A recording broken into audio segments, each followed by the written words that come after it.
आप सभी को पुनः मेरा नमस्कार।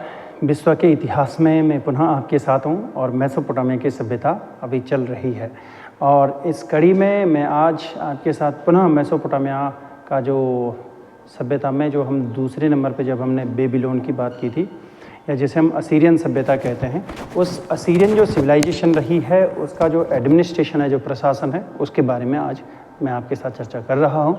तो इसमें देख लेते हैं कि वहाँ जो शासन होता था वो शासन कैसे होता था। अगर हम प्रशासन या एडमिनिस्ट्रेशन की बात करें तो उस समय जो राजा है और जो वहाँ पे जो धार्मिक प्रमुख हुआ करते थे वो सामान्य रूप से हमें काफ़ी बार एक भी मिले हैं और काफ़ी बार अलग अलग भी मिले। जैसे अगर हम राजा की बात करें तो शासन करने की जिम्मेदारी राजा के पास आती है। लूगस राजा के नाम से जाना जाता था, यानी जो लूगस है, लूगस ही राजा था, तो राजा लूगस के नाम से जाना जाता था। जबकि जो पटेसी है, पटेसी देवता का प्रतिनिधि अपने आप को कहता था। सामान्य भाषा में हम ये कह सकते हैं कि जो पुजारी या पंडित हुआ करते थे मंदिर को वहाँ पे जिगुरात कहते हैं, वे पटेसी के नाम से जाने जाते थे। लेकिन काफ़ी बार हमें ये भी देखने को मिला है कि जो पुरोहित वर्ग है, जो ये पटेसी वाला वर्ग है, वही शासक भी रहा है, यानी शासक की जिम्मेदारी भी उसी ने निर्वहन किया है। तो उस समय उसे पटेसी लूगस कहा जाता था। यानी पटेसी जो लूगस है वो क्या है, जब पुरोहित वर्ग ही राजा हुआ करता था तो उस समय उसे पटेसी लूगस कहा जाता था। और जब वो राजा के रूप में, जब वो पुरोहित नहीं है तो उस समय में वो लूगस है, और जब वो पुरोहित का काम करता था या पुरोहित होता था वो पटेसी कहलाता था। अब हमें यहाँ ये देखना है क्या किसी राजा ने क्या कोई ऐसी उपाधि ली है। तो लगास के एक शासक रहे। लगास क्योंकि इस्मीर सभ्यता का एक शहर रहा है लगास, उस लगास के एक राजा रहे जिनका नाम एयन्नातुम है। उन्होंने एक उपाधि धारण की थी जो उपाधि पटेसी लूगस है या लूगस पटेसी की उपाधि है। तो ये वो पहला व्यक्ति है जिसने लूगस पटेसी की या पटेसी लूगस की उपाधि इसने धारण की थी। इसके बाद होता क्या है कि एक नया पद हमें देखने को मिलता है जिसका नाम है एनसी। ये इनसे भी बढ़ के आगे समय में हमें ये पद देखने को मिला जिसमें एनसी था, जो अपने आप को देवताओं का वॉइसराय कहता था।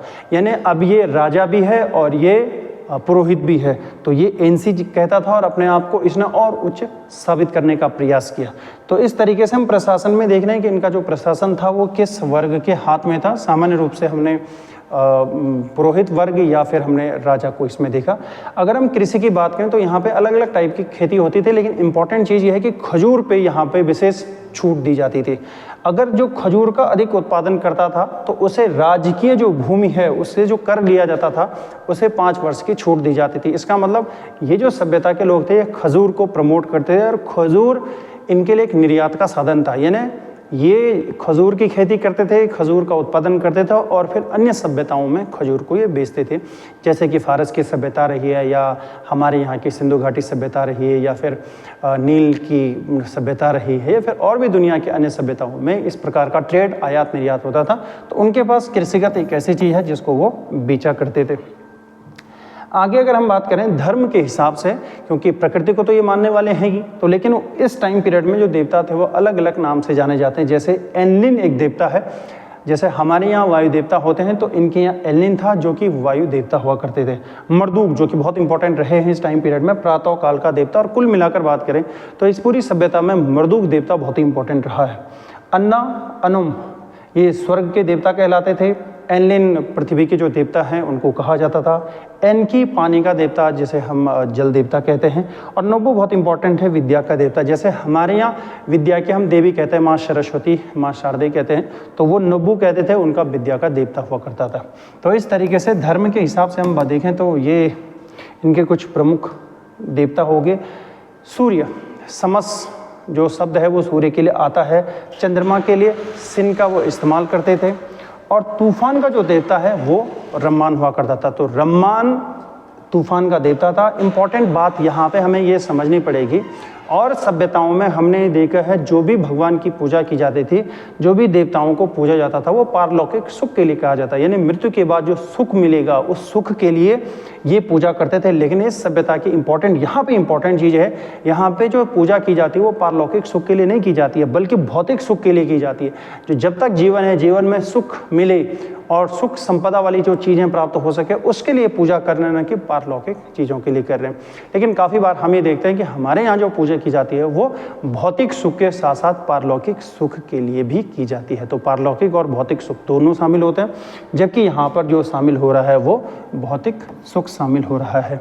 दूसरा, अगर हम इनके मंदिरों की बात करें तो हमारे यहाँ जैसे मंदिर होते हैं, इनके यहाँ जिगुरात था जो 7 मंजिला था, जिस पे प्रॉपर मैंने एक टॉपिक इसको कवर किया है, जिगुरात पे एक छोटा सा वीडियो बनाया है।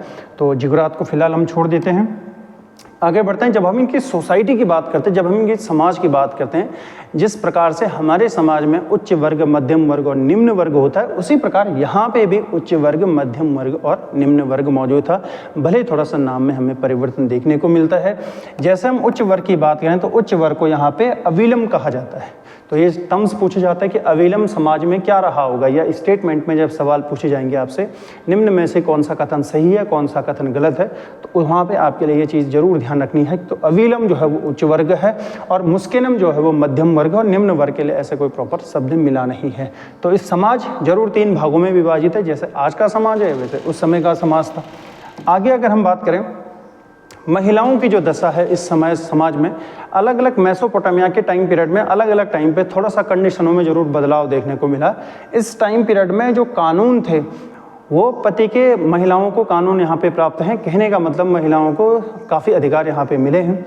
कानून पत्नी को पति के अत्याचारों के विरुद्ध सुरक्षा प्रदान कर देता है, यानी इस टाइम पीरियड में जो कानून बने हैं वो महिलाओं को अपने पति के अत्याचार से सुरक्षा प्रदान करते हैं। जैसे इसमें हमने हम्मुराबी देखा था, हम्मुराबी की जो विधि संहिता है, पारिवारिक जो कानून बने थे, उन पारिवारिक कानूनों में महिलाओं को अधिकार प्राप्त थे।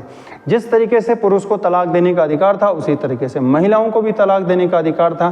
प्राय जो विवाह होते थे वो एक पुरुष एक ही महिला से विवाह करता था, यानी बहुपति प्रथा की या बहुपत्नी प्रथा या बहुपति प्रथा यहाँ पे हमें बहुत ही कम देखने को मिले, या कह सकते हैं कि ना के बराबर मिली है। इसलिए हम ये कह रहे हैं कि यहाँ पर एक ही स्त्री से विवाह होता था।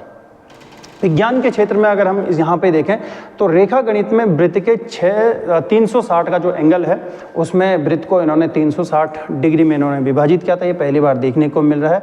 मानचित्र निपुर जो यहाँ का जो सिटी रही है, जो शहर रहा है, उस शहर का जो मानचित्र है वो हमें यहाँ पे मिला है और वर्तमान में जेना यूनिवर्सिटी में इसको रखा गया है। और इम्पॉर्टेंट चीज़ ये है कि ये दुनिया का एक प्रकार से देखा जाए तो पहली बार एक मानचित्र तैयार यहाँ पे किया गया था, जो कि निपुर नामक शहर का है। संगीत के बारे में बात करें तो बांसुरी का यूज करते हैं, वीणा, तुरही, मसक और खंजरी का ये इस्तेमाल करते थे। तो इस तरीके से हम इसमें देख रहे थे कि कौन कौन सी चीज़ें मौजूद थी, और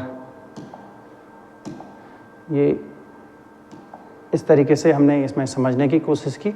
आगे इसी वाले टॉपिक से जुड़ा हुआ एक और इम्पॉर्टेंट है, वो है गिलगमेश महाकाव्य। और गिलगमेश महाकाव्य पे मैं प्रॉपर एक वीडियो बनाऊंगा। फिलहाल हमने यहाँ तक समझने का प्रयास किया। उम्मीद है कि आप लोगों को ये वीडियो पसंद आया होगा। अगर आपको ये पसंद आया है तो उम्मीद की जाती है कि आप इसे लाइक, शेयर एंड सब्सक्राइब करेंगे। बहुत बहुत धन्यवाद।